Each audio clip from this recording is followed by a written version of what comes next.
இதுக்கு அடுத்து நம்ம பார்க்குறது என்னென்னா இன்னிசை அளபடை. செய்யுளில் ஓசை குறையாத இடத்திலும் இனிய ஓசைக்காக குறில் நெடிலாக அளவெடுப்பது. அங்கே மேலே நம்ம பார்த்தது செய்யுளிசை அளபடை என்ன அப்படின்னா ஓசை குறையும் போது அங்கே வர்றது.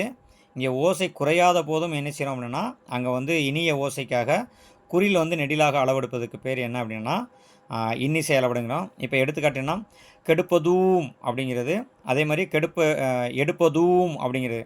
இங்கே ஊ வந்து குறில் தான், ஆனால் இங்கே ஓசைக்காக அதை என்ன செய்யணும் சேர்த்து ஒழிக்கும்போது தூம் அப்படிங்கிற நெடிலாக என்ன செய்யுதுன்னா ஒழிக்கக்கூடியது. அப்படிங்கிறனால இது வந்து இன்னிசை அளபடை அப்படிங்கிற சொல்கிறோம்.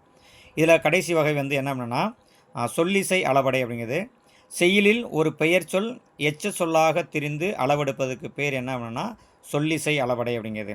எடுத்துக்காட்டு நசை, தளி அப்படிங்கிறது.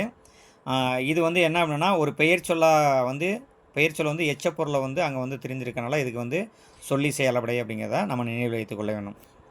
இந்த மூணில் எப்படி வினாக்கள் கேட்பாங்கன்னா என்னுடைய விளக்கங்கள் கொடுத்துட்டு இது எவ்வகை அளபடை அப்படின்னு கேட்கலாம். இப்போ எடுத்துக்காட்டு செய்யுளில் ஒரு பெயர் சொல் எச்ச சொல்லாக திரிந்து அளவெடுப்பது டேஸ் அளபடை அப்படின்னு கேட்டால் சொல்லிசை அளபடை அப்படிங்கிறத நம்ம எழுதணும்.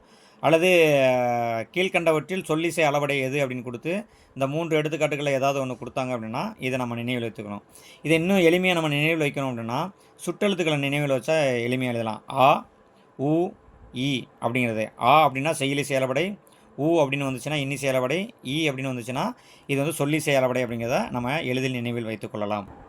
இப்போ இதுவரைக்கும் பார்த்தது உயிரளப்படை அப்படிங்கிற 3 வகை நம்ம பார்த்தோம். இப்போ அடுத்து வந்து ஒற்றளப்படை அப்படிங்கிறதுல என்ன அப்படின்னு பார்க்கலாம்.